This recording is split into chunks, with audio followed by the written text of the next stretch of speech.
So, as we discussed chapter 2 in detail, we discussed how the Suhasini episode, how power and hierarchy are structured in physical space, the physical spaces of the house. As I mentioned, kitchen, right? Amma being in kitchen, and she sees the woman. So, kitchen primarily as a domain of woman's power. Uh, that is threatened by the woman, right? That's Amma's greatest fear. So, kitchen, the woman is a threat. So we see Amma repeatedly going to the window of the kitchen, and she sees the woman. So literally, uh, kitchen being her domain is threatened, and from the window of the kitchen she sees the woman. We also see how men are eating. Men are eating in the dining space, so clearly shows very patriarchal kind of household. Men are eating while the women are kitchen in the kitchen. Amma defending Chikappa at the doorstep, at the threshold of the house, right? Not letting Suhasini enter the threshold, not just the physical space of the house, but also the intimate space of the family, right? So we see how physical space is actually, you see how power hierarchy is there. The physical space embodies power hierarchy of the house, and also day-to-day routine. Like as I mentioned earlier on, he has to wake up, and the tea, if they start making tea, or they have to, he takes a bath, and the pan for dosa goes on the stove. He can fling his clothes around and they would appear laundered, and so on. So day to day, so power and hierarchy are inscribed on the physical spaces, and also day to day routine of the house. As I said, I already discussed why defend Chikappa, and I also mentioned who are the points of fracture. One, definitely Anita. Second, Appa, in a way, although his silence makes him complicit of the wrongdoings. And as we discussed, what holds the family together? Definitely their loyalty towards each other. Family sticks together. But what is the glue sticking them together? Is it love, belonging, or is it something else? It's money, right? It's Shikappa and the business that he runs that glue and that sustains this family, and therefore makes the family go on, right? That's holds the family together. So if we were to discuss again the noir aspect in Ghachar Ghochar, then we see the happy family as a noir surface, happiness, sense of belonging, harmony, family sticking together, their loyalty towards each other. It's a surface effect that conceals their dependence, right? Intimidation of the outsiders, and possible criminality, or at least violence that we definitely see in here. The latent violence that we see in the Suhasini episode.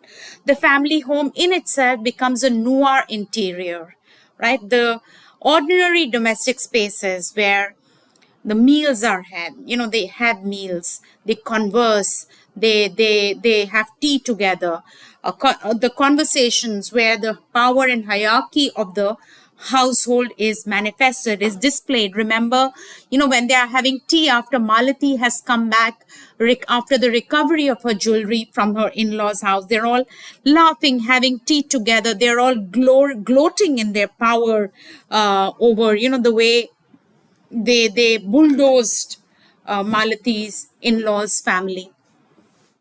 So these are the public spaces, but the rooms, the bedrooms, the places of intimacy, right, within the family.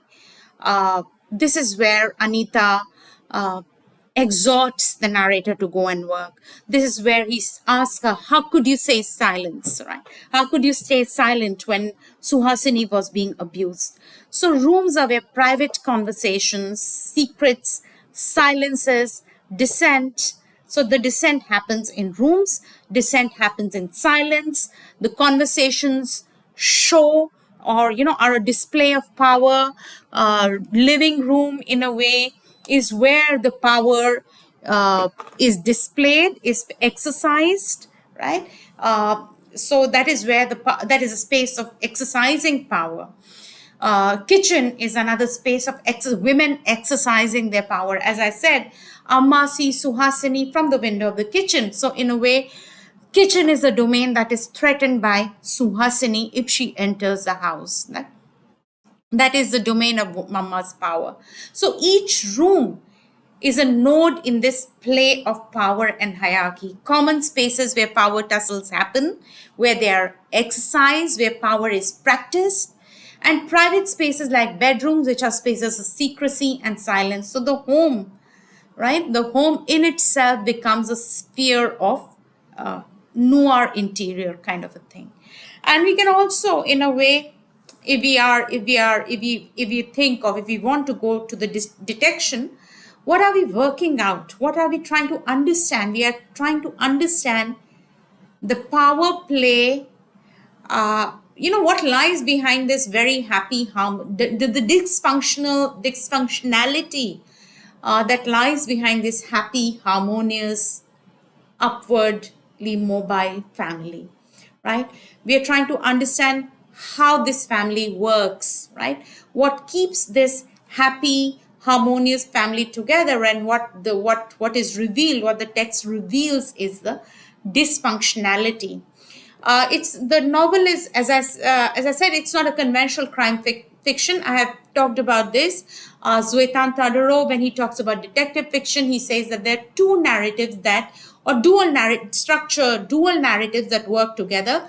One is the unfolding of the story of crime, and the other is the story of detection or investigation, and the end brings them together.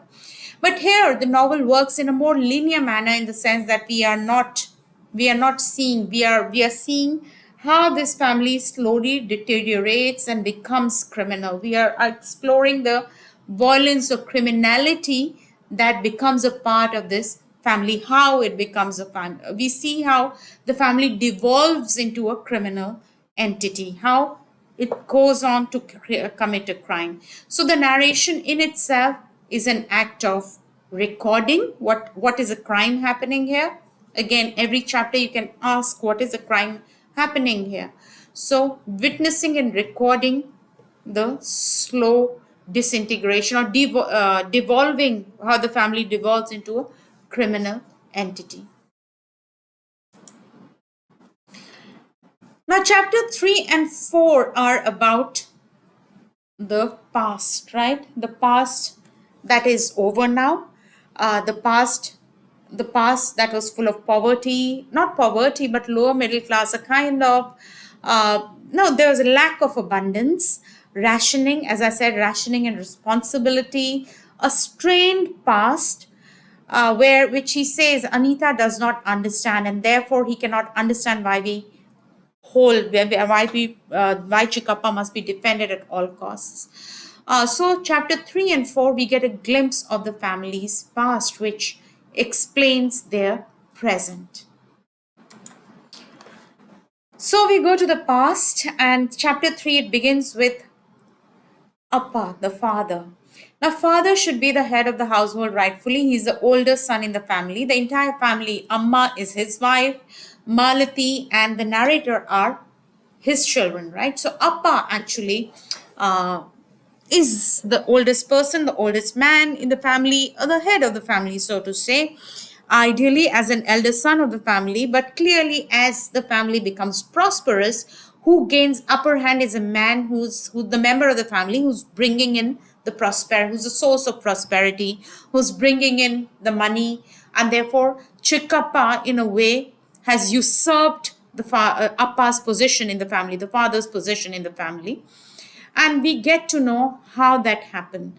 But we know that for now that Appa is half the owner of Sona Masala, and he's a quiet man, and they are fearful that Appa might just lose his mind with age and become philanthropic, did donate all the money to charity. So we steer him clear of such thoughts about futility of life. There is a clear sense of discontent in Appa. He might become philanthropic, charity, he might give away all his money, and therefore they think he's a little he's losing his mind. That is a fear. He may lose his mind.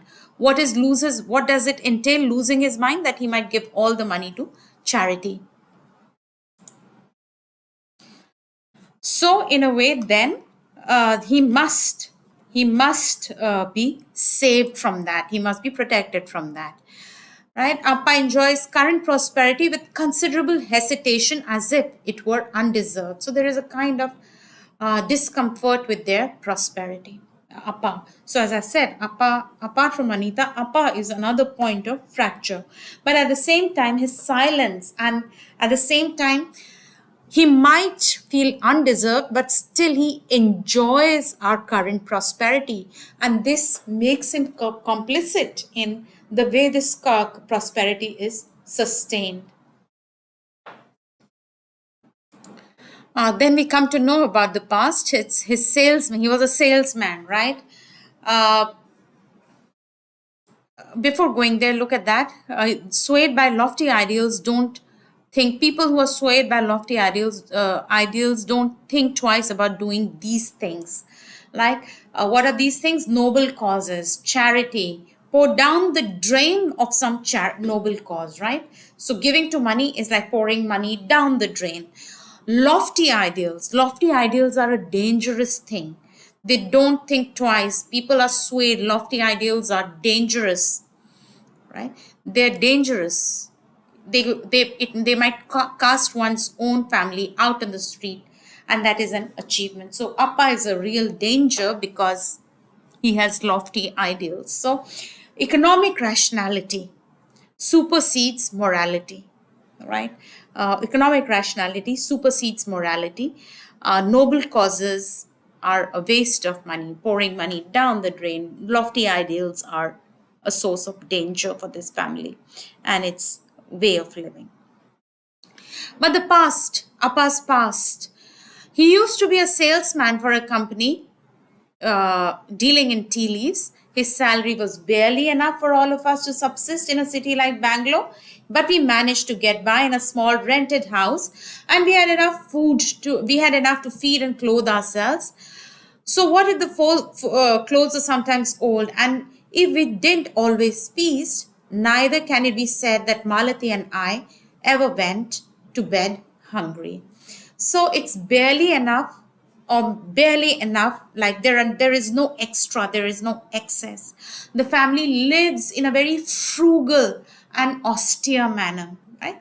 A typical middle class, uh, that was a kind of, that was pre-liberalization India, where there is kind of never, there is no excess, right? So it's a very frugal, austere kind of life, a life of, as I said, rationing, constant rationing. So they later on mention that when they go out for dinner only once in a week. And if the children want to have something, an ice cream probably at the end, the parents have to forego their coffee, right? They mention it later on. Oh.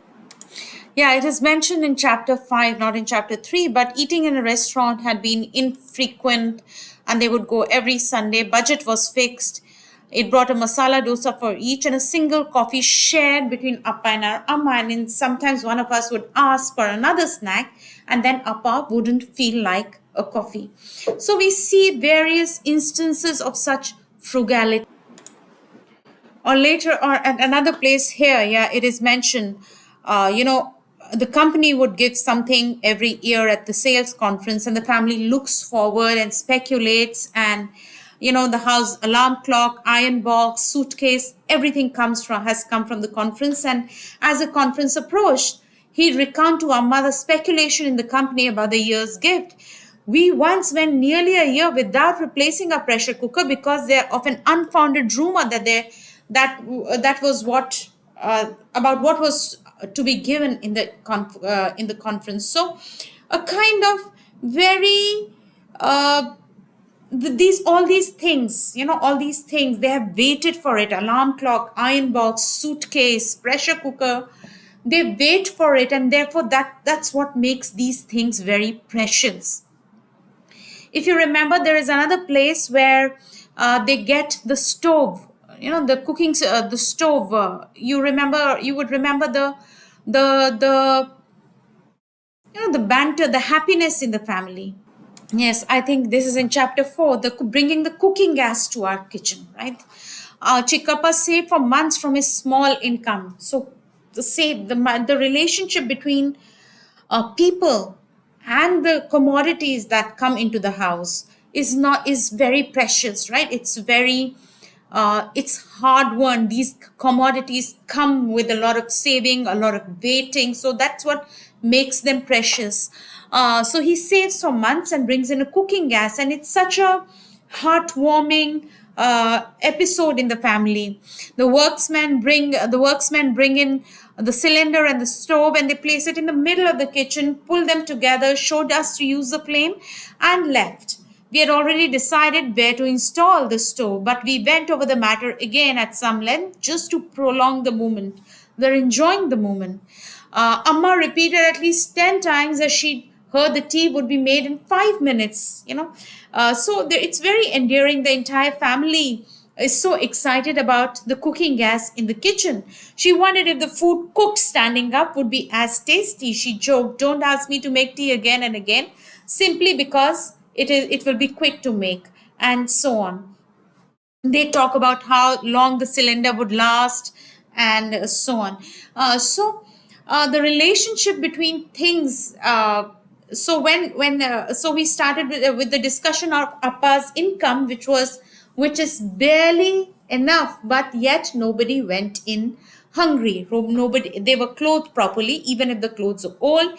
Everyone had enough food, but there is a constant sense of frugality, austerity, rationing. If one person wants another snack, the other person has to forego the responsibility of other person has to forego the coffee. So there is a sense of responsibility, so spending with a sense of responsibility.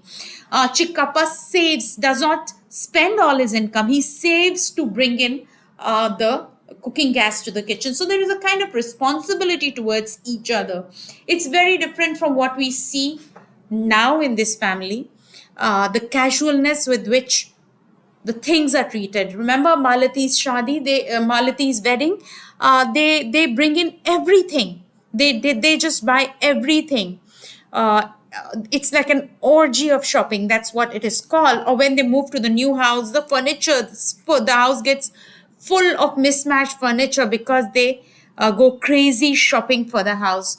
That's quite a direct contrast between that casualness of relationship between people and things. The casualness with which the things are treated is in contrast to the way they are treated here. They are precious here, they are hard won, they come with a lot of saving, waiting, and that's what makes them precious. So we see maybe the contrast also establishes consumerism of the present, right? Consumerism in the new city of newfound prosperity, which is very different from the austerity of the past, which made things precious and therefore inculcated a sense of rationing, spending responsibly, thinking about, that if I buy something, the other person would have to forego something. So a sense of responsibility, a sense of a thought put behind spending that money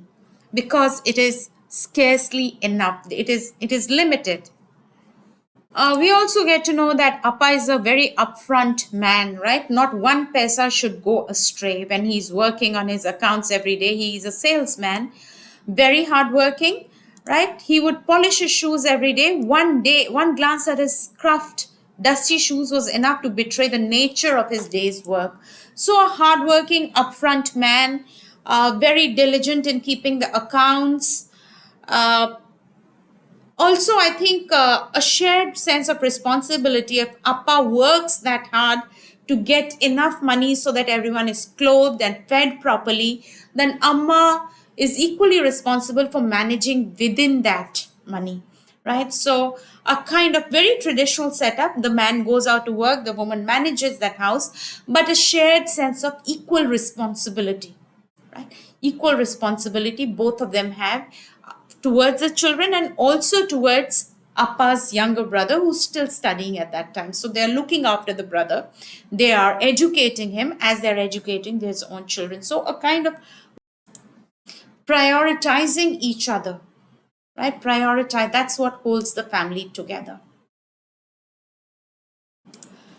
This chapter also foregrounds this thing of, their very strict relationship with money, about, when there is an accounting discrepancy that father cannot work out, they search and search. uh, Everyone in the house becomes, it casts a spell of gloom over the entire household. Chikappa and the father stay awake. It seems they stay awake in the night, and they keep on working where the accounting discrepancy. It worries all of them, right? And when it is discovered that morning, it's almost like a celebration. It's an occasion. Mother, Amma, breakfast was akki roti. It's a special dish in our house, made only rarely, but that day mother made it. Once the accounts are settled, there it's like they have eased. um, Unsettled accounts are a kind of an indictment of the on father's honesty. So once the discrepancy is worked out, it's like a celebration. Amma is generous with the chutney. The family comes together. Here the four of us sat in the kitchen in a row on the floor, our plates in front of us, chatting in no hurry as Amma made hot rotis one by one. And they laugh, they chatter.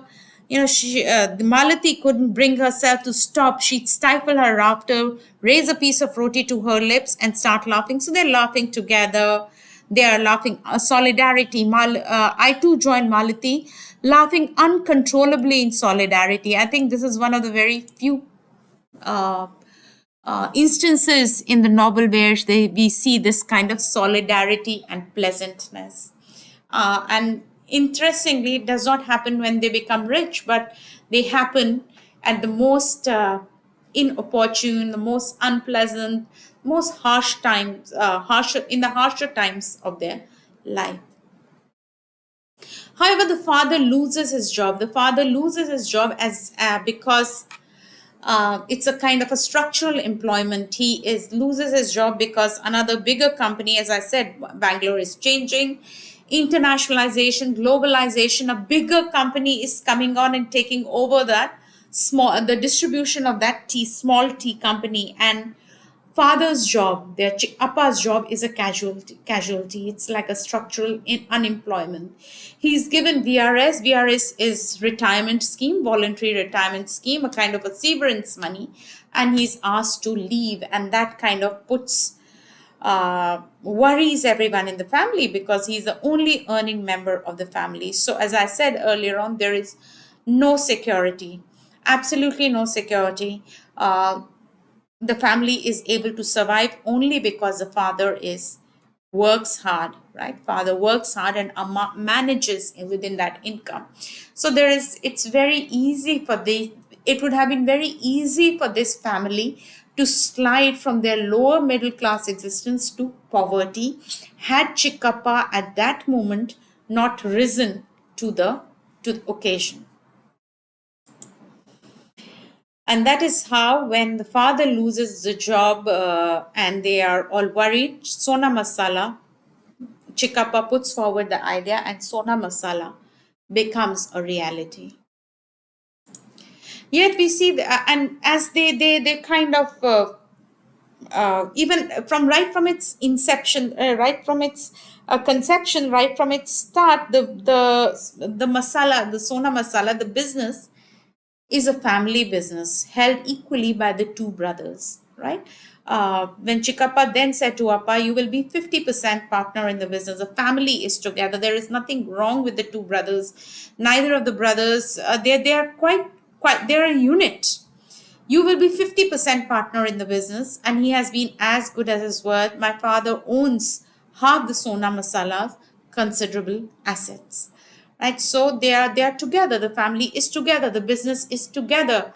Appa gives all his severance money to Chikappa to start the business, and Chikappa in turn makes sure that Appa gets 50. Appa is 50% owner partner in the business, although all the work is done by Chikappa, and Chikappa makes sure that he's the only one handling the business.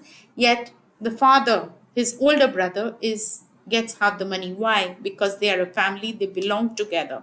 There is a sense in chapter 3, we clearly get a sense of togetherness, a solidarity, which becomes distorted as things go on. All right, so chapter 4, I'm going to move a little faster. I just want to discuss the household space. So, because we discussed earlier on the household space in the new house, kitchen, living room, bedroom, etc. This older house, I think, is interesting. But before that, we see, how the household, the hierarchy works. Joint third in the household hierarchy. House There is a hierarchy in every household, and what creates that hierarchy? If you look behind what is a framework that creates that hierarchy, that framework shows the source of power in a particular household. So is it tradition, is it gender? Here in this case it is clearly money. So Amma, Malati and I are joined third in the household hierarchy. Why are they joined third? Because Chikappa is on the top. He's the 50% owner of the family of Sona Masala, and also as the earning member. Appa as a 50% owner, but he's not the earning member. He's a sleeping partner. And Amma, Malati, and I are the joint third. Right? They are together. Why? Because they are the ones, the three of us, who stand to inherit their assets. Right? So they are the ones who stand to inherit Chikappa and from Appa and Chikappa. Of the three of us, perhaps Amma occupies a marginally higher position since her entire life revolves around house and family. She is a wife, right? She has a higher position than the two children. So, in a way, yes, it is about money. I think another thing to notice is that it does not matter that Malati is a girl and the narrator is a man. Both of them have equal rights, right? Both of them have equal rights.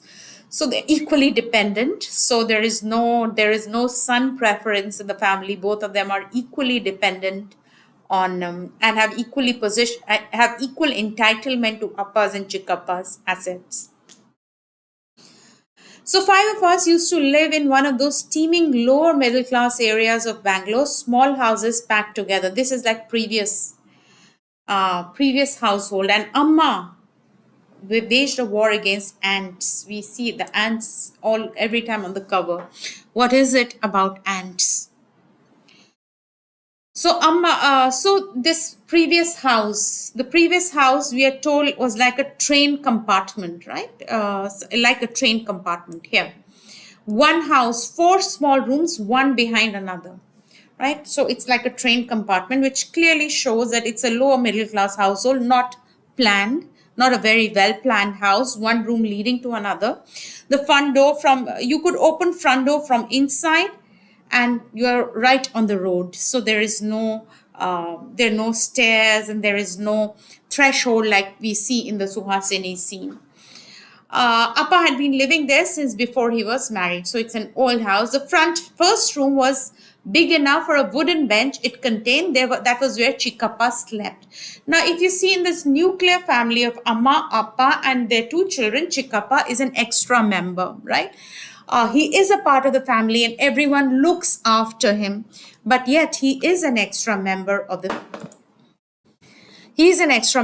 family, and he sleeps in the outermost room, right? He sleeps in the outermost room he does not have that central position in that. What I want to say is that, yeah, earlier on in the old house, he did not have that central position, right? He sleeps in the outer room. It also gives him a freedom. He sometimes returned late and we would leave the door unbolted. He also sleeps on the bench beneath which we left our footwear before proceeding in the house. So he's literally staying in the outer room where everyone leaves the footwear, and the door to that outer room literally opens on the road. So he is not that central. The next room is where Malati and I slept. We did our homework, we had our fights, Appa did accounts every day. It was a center of domestic life. This is where they eat. It is a living room, right? The family literally spends their time together in this living room. They're forced by the lack of space, right? There is no privacy. Children live there together, parents spend their house, father does accounts, they eat. There is no sense of privacy in that. The next room received almost no light. It had a puja altar in one corner and was used as a storeroom for grain and grocery. All the mattresses were stacked during the day. Amma and Appa slept there. It was a little damp. Air made it feel, and the air made it feel different from the rest of the house.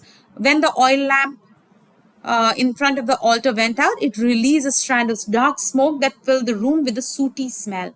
This also opens in right to the kitchen, into the kitchen, and so the smells of the kitchen. So this smelly, this room with smells of sooty smoke, dark, damp, like a storehouse. This is where the parents stay.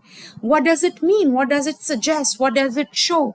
That they have basically put themselves, their life, all their responsibilities are for the children. They have basically taken a back seat. They're living in this storeroom kind of a room so that they can. The priority is the children. The priority is a younger brother. It's what I said, total, complete responsibility towards the other. That is their responsibility to bring up the children, to educate them, to give them adequate food. So they kind of give up all the sense of ease or comfort. They live in this smelly, damp room so that everyone else can, the life, everyone has enough, basically. So the kitchen and the kitchen and then the washroom and so on. The windows on both the sides, and again it shows. If we see the house, and the house gives us a sense of family, who's important, what is everybody's place in the household. Then the windows on the sides give us the location of the or a sense of neighborhood. What does a neighborhood look like? So one window opens almost, it's very close to the other family's window, and therefore they're cooking there, which they use great quantities of garlic, and smell often overwhelmed us, disgusting Amma in particular. So close small alleyways between, small lanes between the two houses, and the smells permeating each other house, and so they keep the window closed. uh, and the underside there is on the other side there is sewage, and therefore they keep the window closed that way also. So it shows the kind of neighborhood they live in, the furniture, the gas stove, what's there. It basically gives you idea of what the family, not just the economic status of the family, but also the hierarchy of the family, the position of each person in the family, their relationships with each other. So when Malati and the narrators share the room, they fight together, they share confidences, whereas Malati just tries to run away when Amma tries to enlist her. So it's like a regular family, close knit family when they lived in that house. Yet we know that the house is in a lower middle class locality. The house in itself is a very basic house. There is no sense of privacy. There is no sense of separate spaces. We also see the ant. Yeah, that's another important uh, thing mentioned in this chapter is the invasion of the ant. The ant menace started, and there were ants everywhere. The Amma said they are not ants; they are evil spirits come here in disguise. I think it is important. The ants as a metaphor. There's something that does not fit in the family, in the house, out. Just like they crush the ants which disturb the peace of the house. Here they start crushing the ants which invade the house, and the ants keep coming. They keep coming, and the family grows more and more violent. It's almost like foreshadowing the violence that we see early. Later on they crush Suhasini, as we saw, they crush Suhasini, who's not a member and threatens the peace of the household. They crush Anita, most probably. But the violence is foreshadowed by this ant episode. As they invade, they become more and more cruel. by the way they kill the ants. It's not just enough to spray or get pesticide or do a kind of a pest control. They become more and more violent in the way they tackle the ants. Chemical warfare, neem smoke. They get pest control. And then we had no compassion towards our enemies. The ants become enemies and took increasingly desperate and violent means of dealing with them. Right? So I took pleasure in seeing them shrivel into black points when burning coals were rolled over a group of them. When they attacked unwashed vessel or cup, they would be mercilessly drowned, and they start finding pleasure. We saw them as demons come to swallow our home. Think of again Suhasini come to see Chikappa. We saw them demons come to swallow our home and become a family that took satisfaction in destruction of and became a family that took satisfaction in the destruction of ants. We might have changed houses since, but the habits are harder to change, right? The joy that they find in destruction. Now think of Suhasini, think of Chitra, think of Anita, and think of their latent violence. It's kind of foreshadowing the destruction, the violence that, how violence becomes a part of their psyche.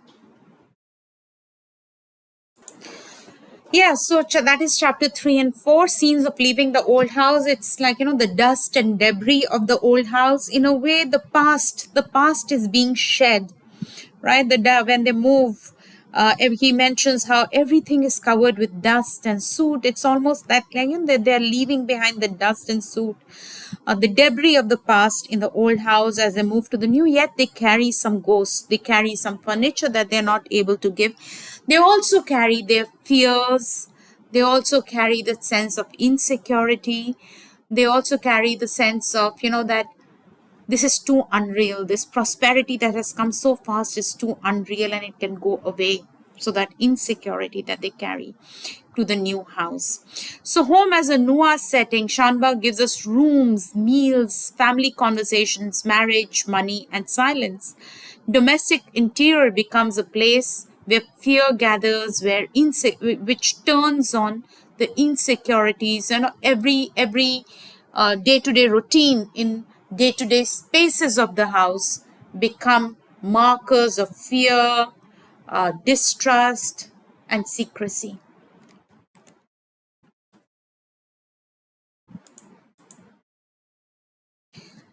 So moving on, then chapter 3, I think chapter 5, sorry, chapter 5 is about Malati's marriage and its breakdown.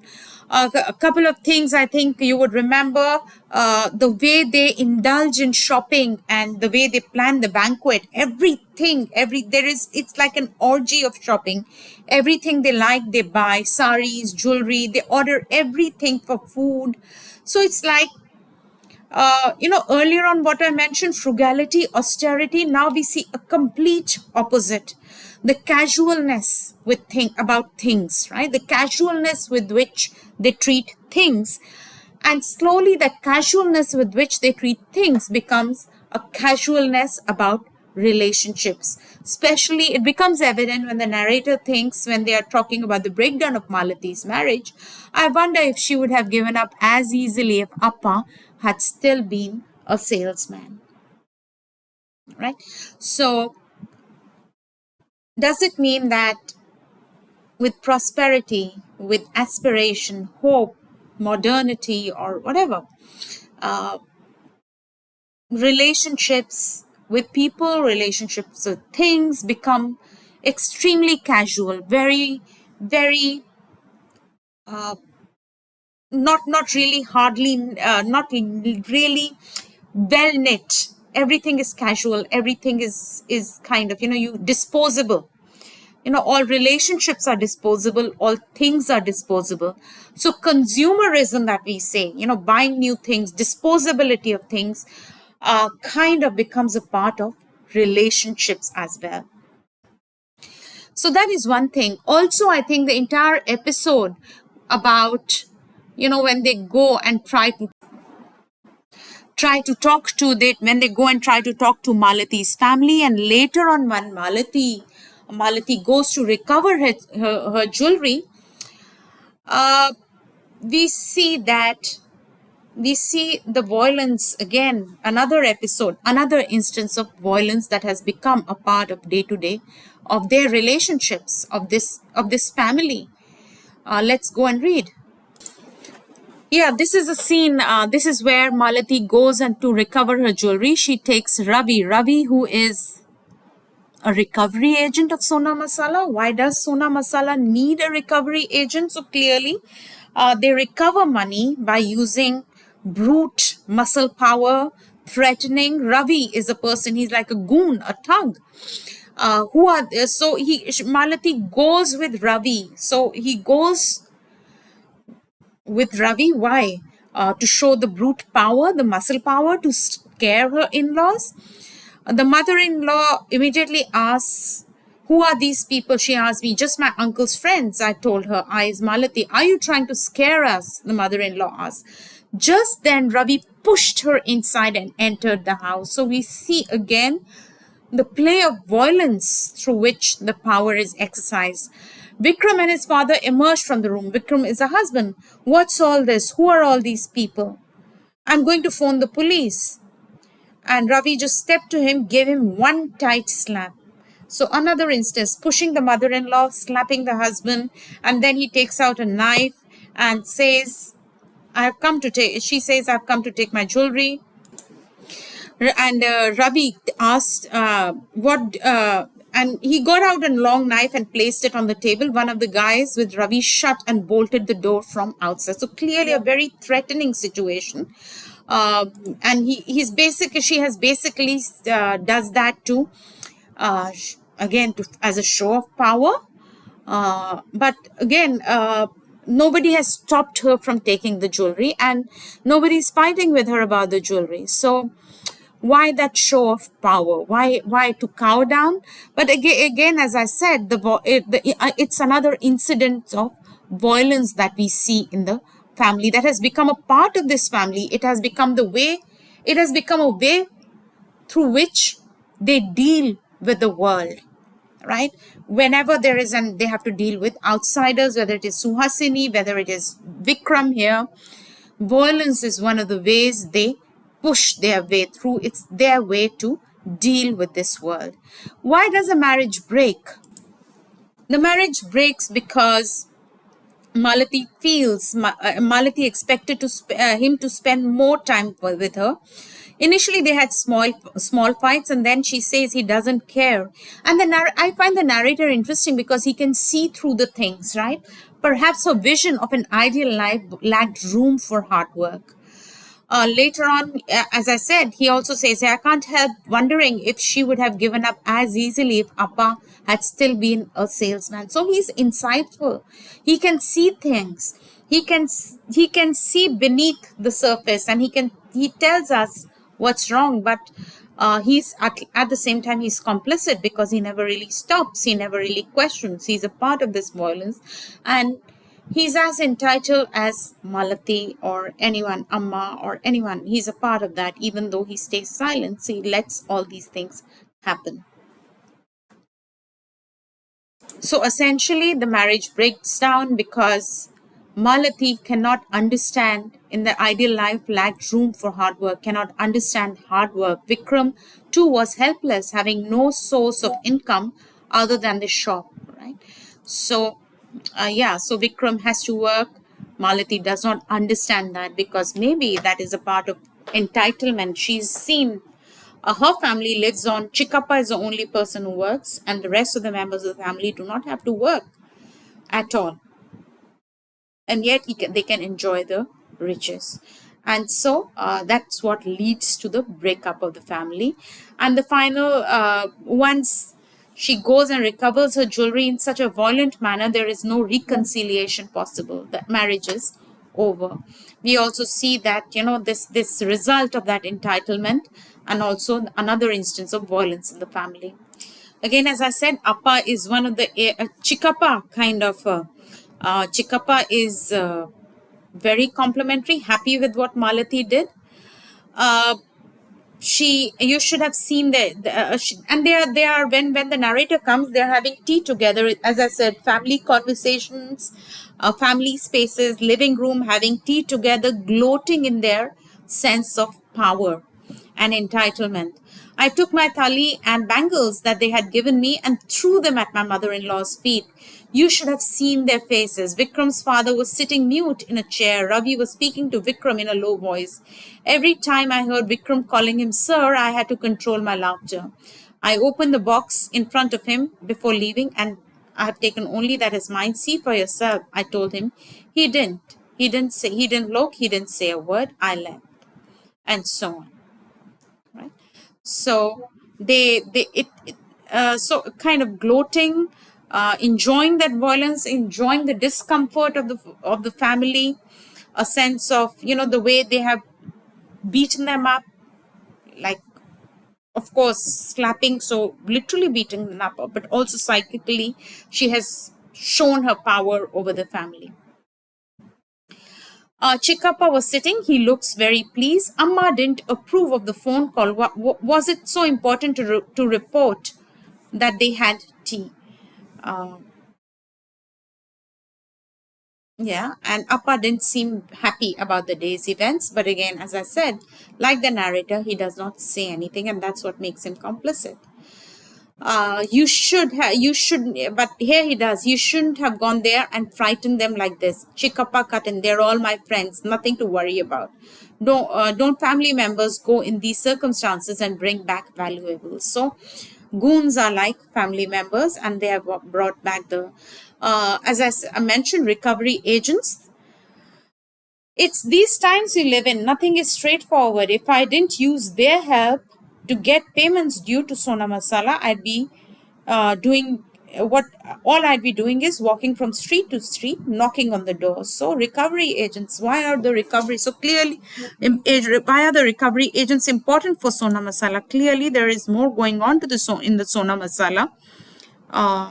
They need brute muscle power to run the business, threatening, intimidating people. That's how they run the business. So clearly, everything is not right with Sona Masala. And the last thing I want to point out in this scene, so they're happy, they laugh at the discomfort of Vikram's family, but at the same time, Malati went to her room. After that, Malati goes to her room. I too followed soon after.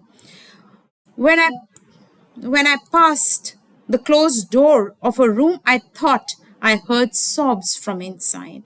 So clearly, there is surface happiness, surface laughter, and grief is private. So yeah, so as I said, there is the joy and happiness is a surface, the grief is private. And I think the narrator, as I said, he's insightful. He can put his finger down on things. In the new house, we were locked in the cells of our individual rooms. So that is what prosperity brings in. That is what a big house brings in. No shared spaces. Happiness is surface. Grief is private and unshared. Recovery, as I mentioned, recovery agents point to suspicious business practices. Now, I want to just talk a little bit about Malati.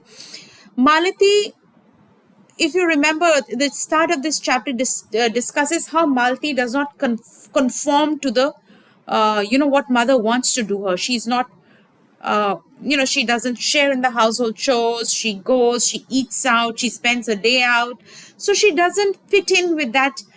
She doesn't, the womanly role, right? She's a spoiled, she comes across as spoiled daughter of the house and so on.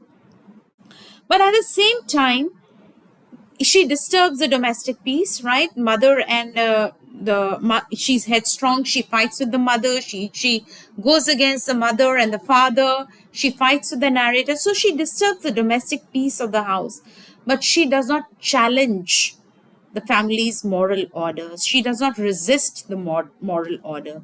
She does not challenge. She disturbs the domestic peace, but she's a part of the same household logic. She enjoys dependence, entitlement.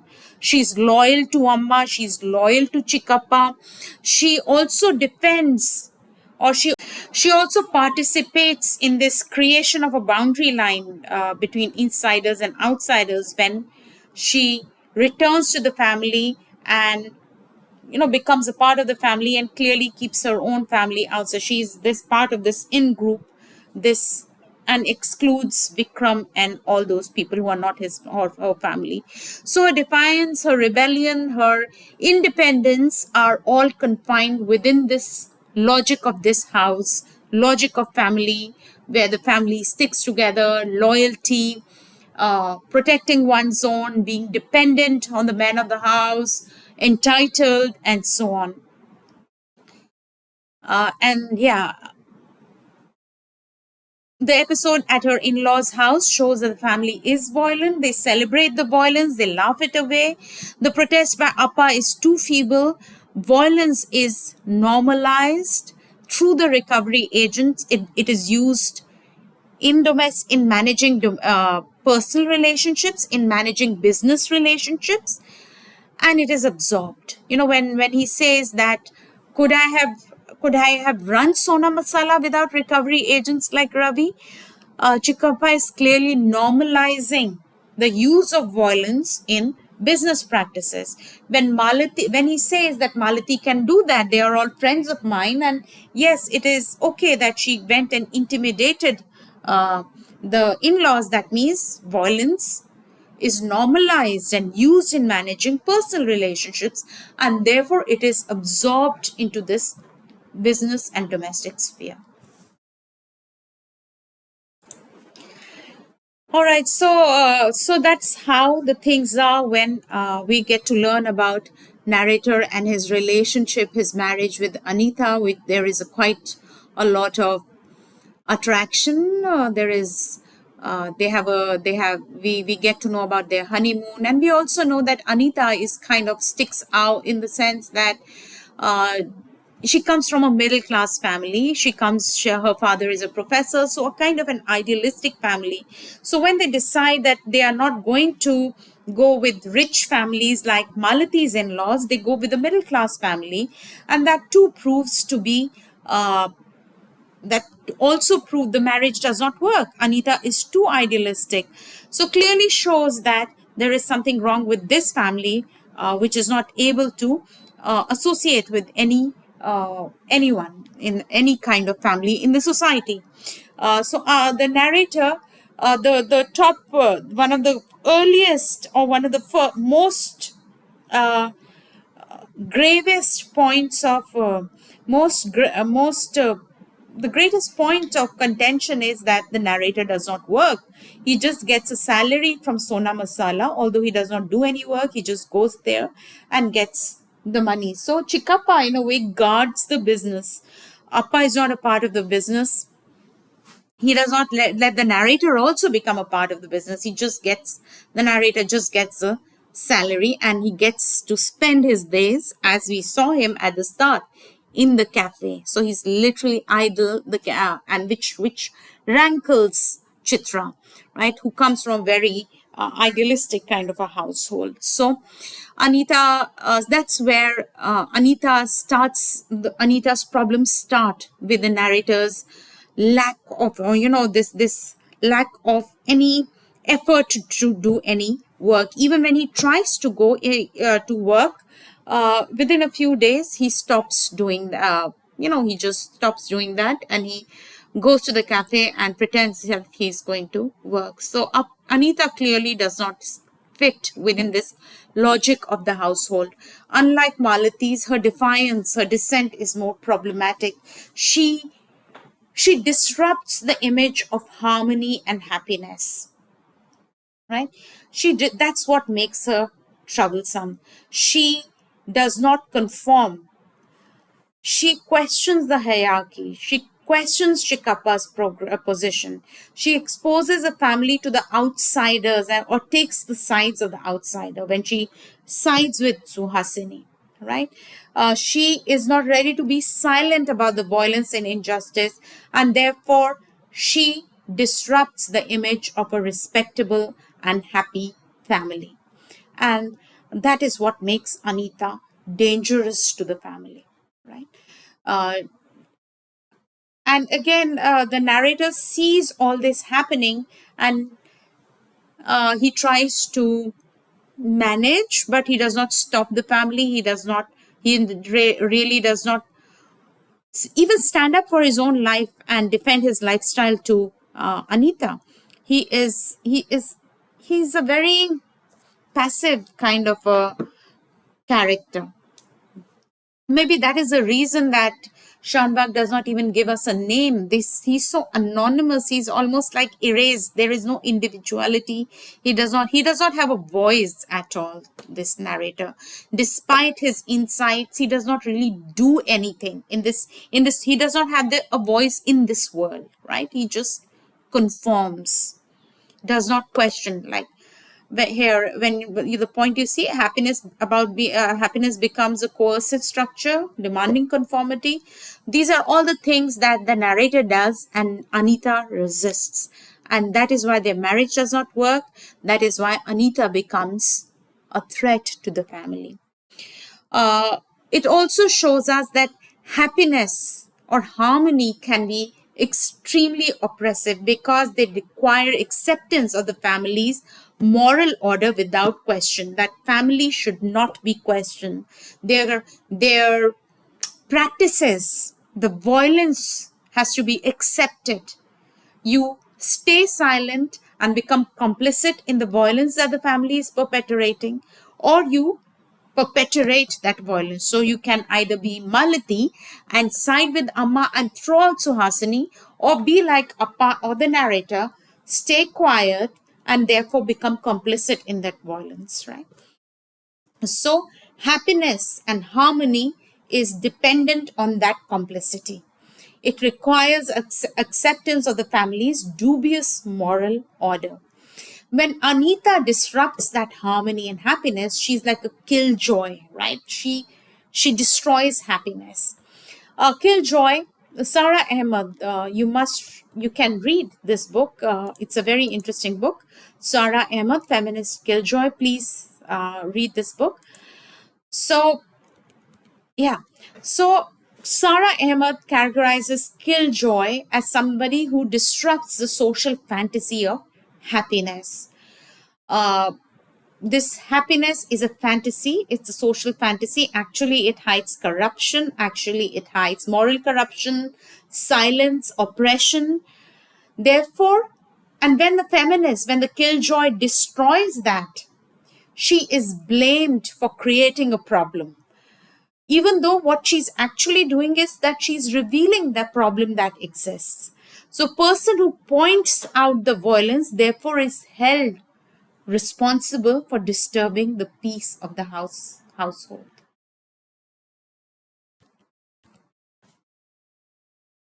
So the end of the novel. Let's quickly move on. I think we have discussed most of the instances.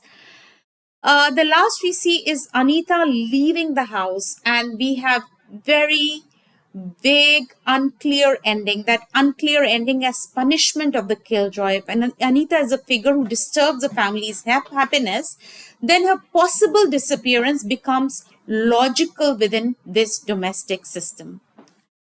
Uh, Quickly, a reference to the text. Yeah, so as I mentioned, this is right after Suhasini's episode. We go back, the narrative is non-linear.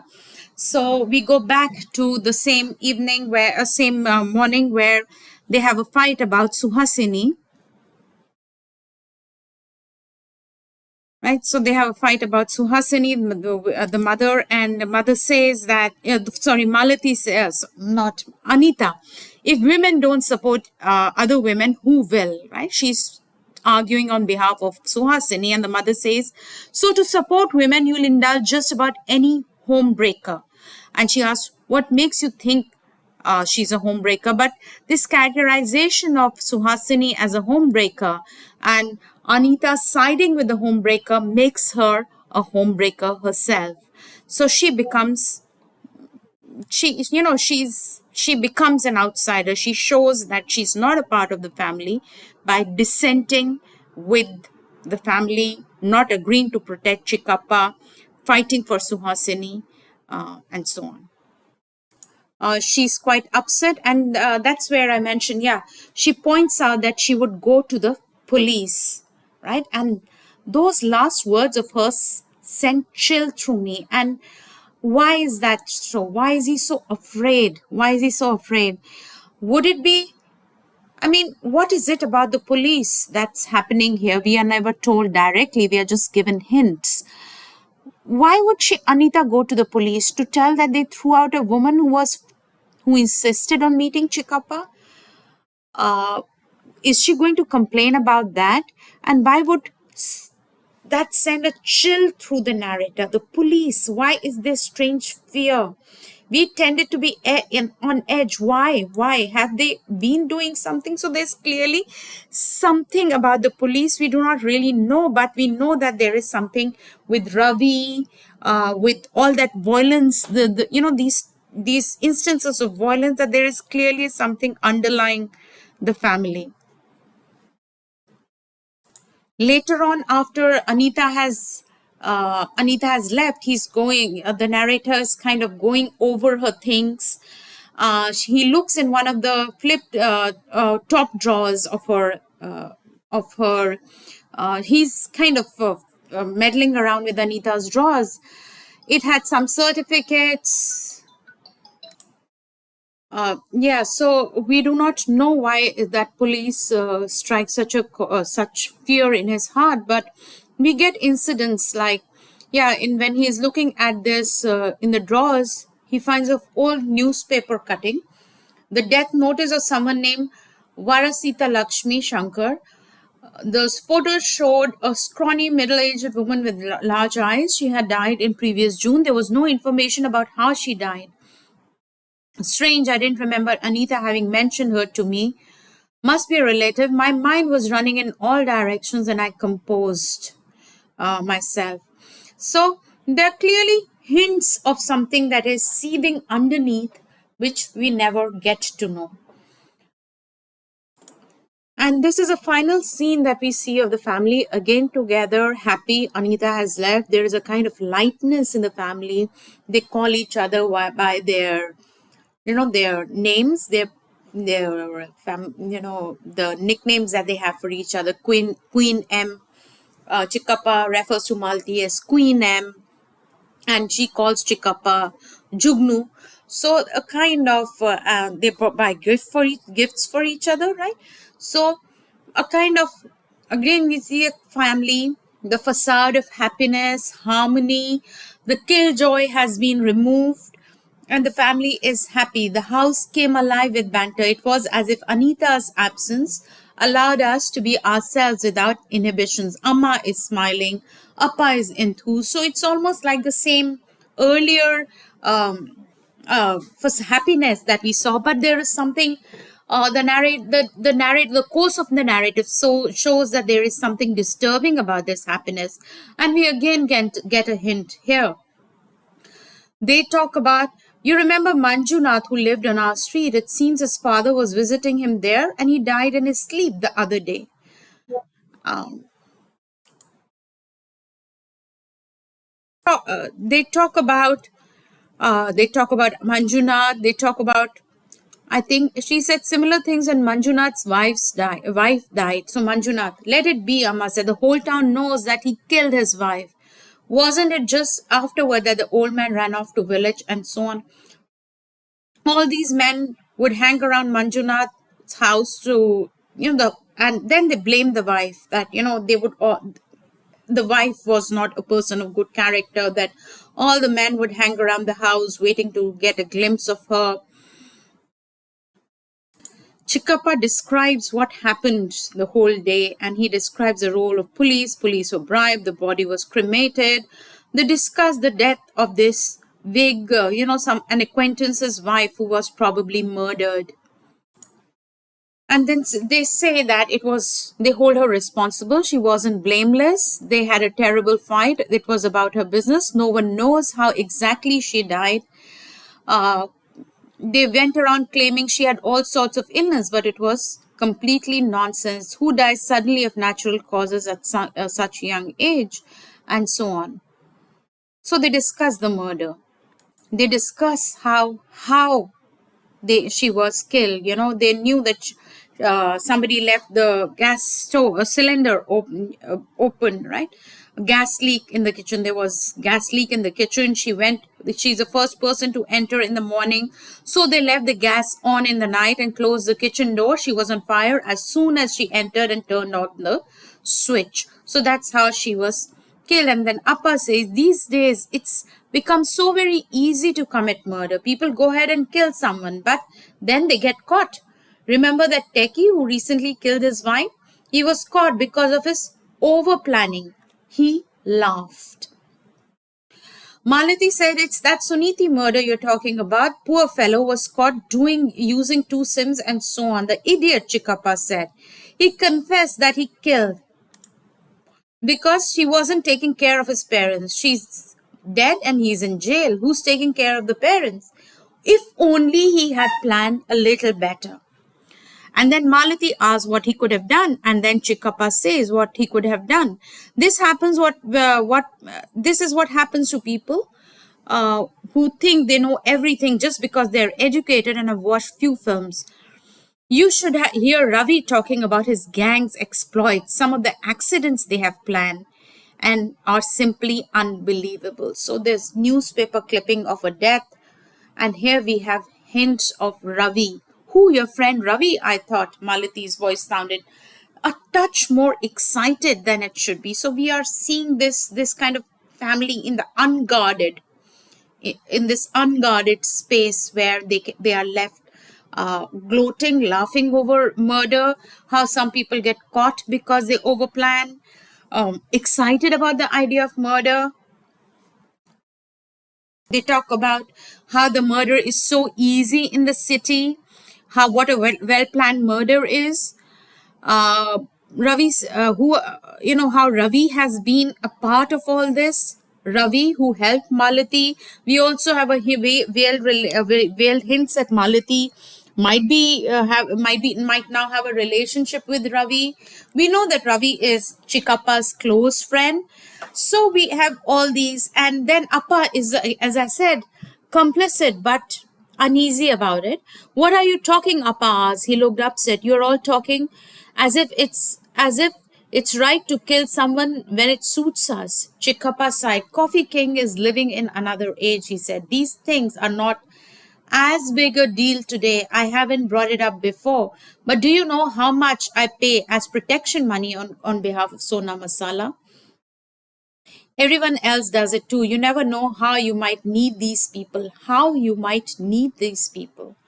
It's practically a collective responsibility of businessmen to ensure these people, the thugs, are looked after."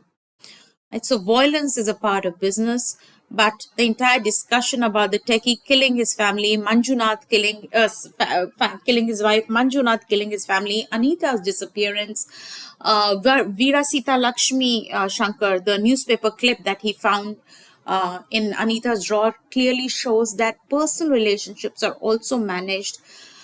People appear and vanish.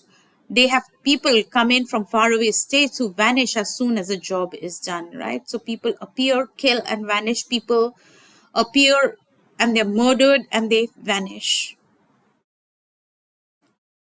As usual, I hadn't said anything, but my silence implicated me. Appa got up and left, and the rest of us too, one by one, and so on. Again, Vincent says something about being blood, but the narrator is clearly giving it more. It's his guilt. Now we clearly see that it is his guilt which is there. Anita hasn't called since she left, right? She's disappeared. Anita has disappeared. And these are the wheels. We realize maybe Anita hasn't returned from. We don't know what happens to Anita. He does not know, and he does not really find out. He's just content with wheels turning in his head. And then that's what he says when when he sees blood on his hands, and Vincent sees blood on his hand, and his guilty conscience pricks him. The words rushed into my head of their own accord. Ghachar Ghochar. What is Ghachar Ghochar? I think Anita tells him, it's a nonsensical phrase. It does not mean anything in any language, Kannada, Hindi, or English. It's just an entangled stuff. Who is the victim? Who is the perpetrator? Where is the crime? What happened? Nothing is clear. Everything is Ghachar Ghochar. So just to wind up, the ending suggests that the family has absorbed the disruption, right? The family has just absorbed the disruption, the violence. It can perpetuate, it can be silent about the violence, and it can continue. The truth will never become public. Anita's challenge has been silenced, and the family would, or the household would, continue as before. And in this continuation, it is the end, makes the ending so disturbing. The moral clarity and guilt is unresolved. The ordinariness, the normalization, is what makes this whole thing so problematic.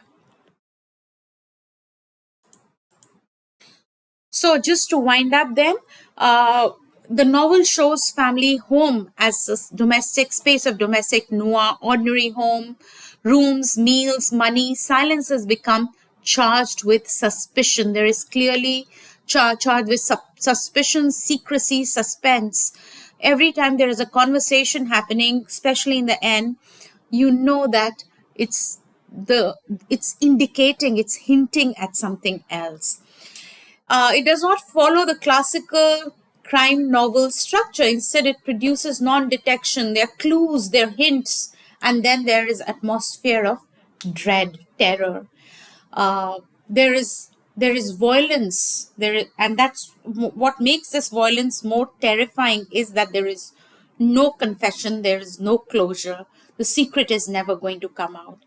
We also see that happiness, love, loyalty are not innocent emotions. They depend on silence, the suppression of dissent, dependency, all that create the surface of happiness in a family.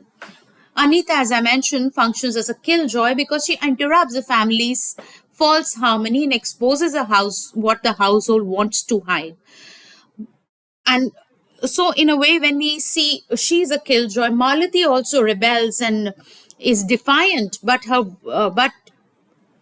she clearly exists within the family. Even when she's violent with her in-laws family, her violence is coming from the position within the family. She's kind of, she's within the logic of the household, whereas Anita is disrupting the logic of the household.